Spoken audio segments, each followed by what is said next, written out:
This is Debbie Baker. I do estate planning, probate, elder law, wills, trusts, estates, that kind of thing. And today I want to talk a little bit about something that a friend of mine brought up recently. Now I'm looking at my notes. Okay. What happens?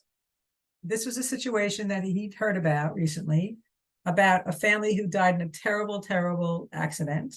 And the accident took the whole family, parents, children.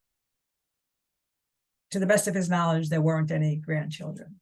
What happens to your estate in that situation? It depends. Oh my gosh, it's one of the two things I learned in my civil procedure course. Because in all fairness to everybody, when you ask them a legal question, it really does depend. So part of it would depend on, assuming the children were still minors. Okay, well, it really wouldn't matter. So if the family all died together and the parents had wills, then, no, actually, for this illustration, we'll assume they were minors. So the parents had wills and they left everything to their children, and they all died at the same time in the same accident. Many people will take into consideration where they're like are not a grandchildren yet. They'll take into consideration that that's maybe not likely, but it's not impossible. Lots of families travel together, even when the kids get to be over 18. They still travel together in a car, in a plane, on a boat, in a train, whatever. They travel together and accidents happen. Families will, at time, individuals plan for this horrible eventuality that the family dies together, and they'll make provisions for a charity or other relatives or multiple charities to be the beneficiary of their estate. That's very clean because it's in the document and the documents to be filed. In that situation, assuming the parents named somebody other than one of their children to represent the estate, it just gets carried out because it's already there. And it may even be that the charities know that they're going to be recipients and have been named beneficiaries of accounts, which makes it really clean. The question was, if the family does not have wills, and again, we're working on the children being minors, because if the children were major, so to speak, if they're over 18, they needed their own documents. So we'll go with it, they're all under 18. If the wills do not say, then you've got a probate situation. And I've had some people named charities. Most of them choose not to address the issue for various reasons, some being that there are grandchildren. So there'll be somebody in the family to receive benefits. And when they're not, then it goes into what they call intestacy, which just means there's nobody to receive the benefits because it hasn't been indicated. And you have to go through a process to figure out who's next in line. Who's next in line.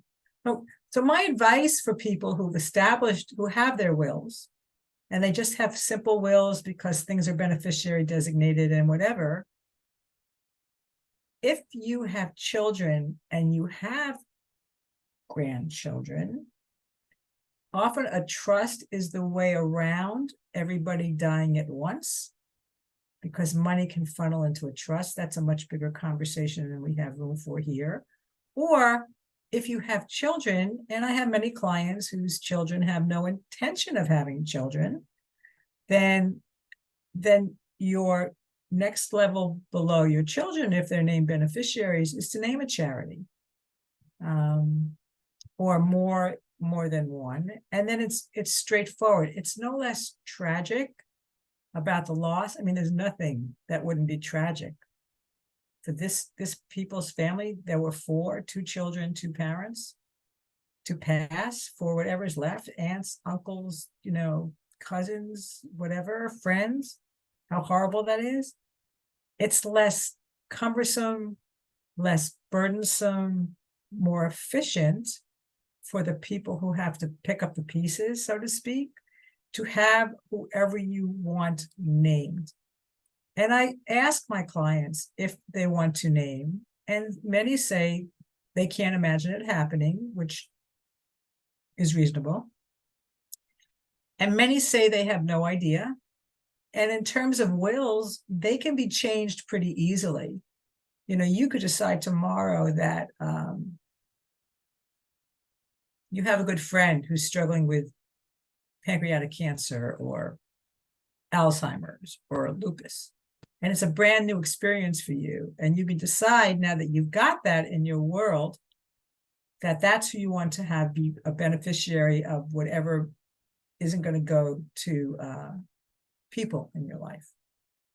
In any event, it's worth looking at. It's worth looking at.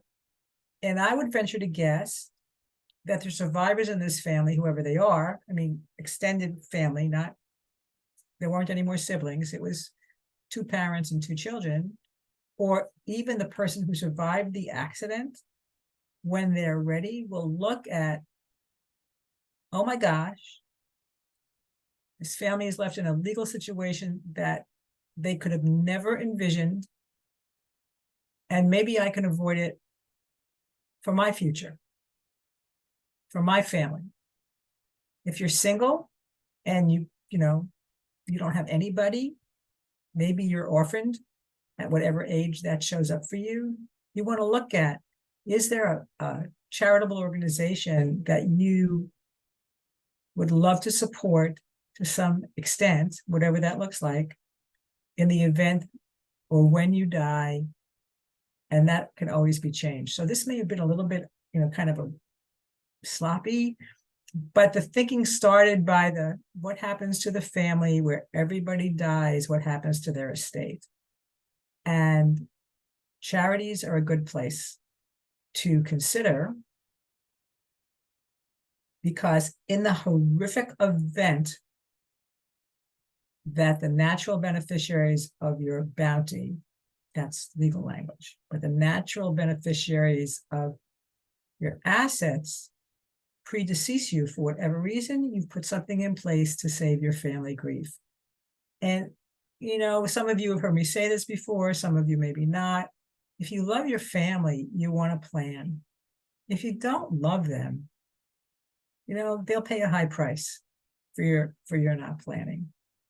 And if you do, you want to do it. You want to find somebody you trust.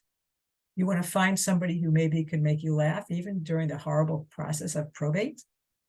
You want to find somebody who's going to ease your strain and take the burden off and let you know it's going to be as okay as it can possibly be. And that they're in capable hands, whoever they are, whoever that attorney is, and that it'll work out and they can move on with their lives. All coming from the conversation about the horrific possibility that the family all is lost in an accident. Stuff to think about. I love referrals. I'm only licensed in Florida, but I'll talk to anybody and advise them as best I can, with the understanding that if it's not Florida, I'm just giving them general information and questions to ask, and maybe even finding them a referral. And I think there's stuff scrolling across the bottom of the screen that gives you my contact information. But meanwhile, if you'd like, comment, and share, that would be wonderful. My IT person probably appreciates it at least as much as I do. And just have a great day. Thanks.